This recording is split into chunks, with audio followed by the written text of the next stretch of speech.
Le programme Bibliothèque d'Orient s'inscrit dans la dimension internationale des missions de la Bibliothèque nationale de France. C'est pour moi un enjeu essentiel. La bibliothèque comprend dans ses collections, dont la nature universelle est bien connue, des documents qui rendent compte d'une histoire internationale. Nous avons des compétences, des expertises, des savoir-faire importants. Il est déterminant de partager cela, partager nos collections, montrer comment elles s'articulent avec celles d'autres institutions partout dans le monde et partager bien sûr cette expertise, ces outils numériques, mais pas seulement numériques, ces savoir-faire que nous avons su développer. Ici au Liban, en Syrie, en Irak, en Moyen-Orient, on risque de perdre beaucoup de manuscrits qui ne sont pas encore numérisés.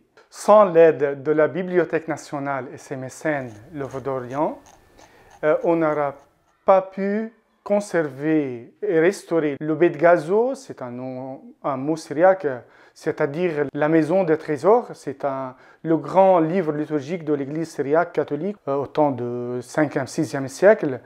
Des choses et des informations, ils résident dans les manuscrits et dans les archives.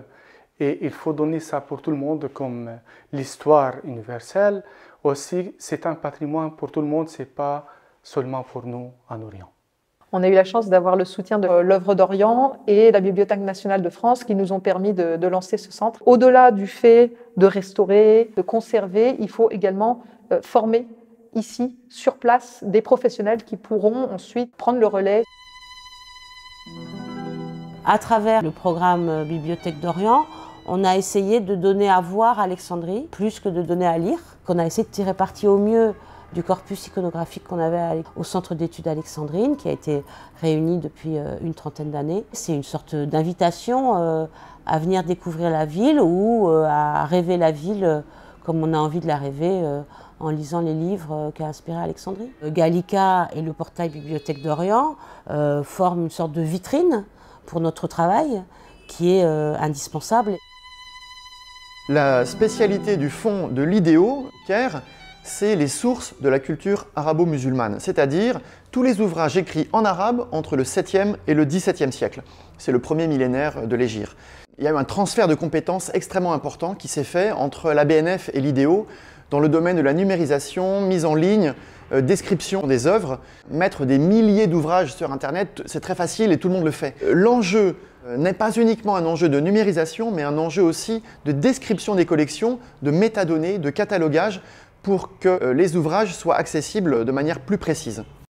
Alors, lorsque le projet Bibliothèque d'Orient nous a été présenté par la BNF, on y a très rapidement vu l'occasion de mettre en valeur notre patrimoine, notre bibliothèque bien sûr, mais aussi les archives ou d'autres fonds de l'IFAO, un fonds qui est exceptionnel pour un établissement qui a été fondé à la fin du 19e siècle, en 1880, et qui conserve donc la mémoire de l'archéologie française en Égypte depuis plus d'un siècle. La transition numérique est un enjeu absolument essentiel. Ce site, Bibliothèque d'Orient, et ce projet de numérisation est pour nous à la fois un incitant, mais aussi une très belle occasion de mener cette numérisation, cette mise à disposition de documents sur la toile. Pour moi, ce site, c'est vraiment un lieu d'échange, c'est une sorte de carrefour, c'est un endroit où les regards se croisent, où les histoires se croisent. Alors l'organisation du site, elle a été définie par le conseil scientifique. Ce qu'on voulait, c'était quand même vraiment faire voyager dans le Moyen-Orient. Donc il y a beaucoup de rubriques qui sont consacrées aux grands voyageurs, mais il y a aussi beaucoup de rubriques qui sont consacrées aux passeurs. Toutes ces personnes qui ont essayé d'instaurer un dialogue entre les connaissances en Orient et les connaissances en Occident. Le programme Bibliothèque d'Orient s'inscrit totalement dans cette dimension d'actualité évidemment très forte qui nous a incité à construire ce projet avec 8 partenaires au Moyen-Orient, l'urgence liée au conflit qui se déploie depuis tant d'années dans cette région du monde.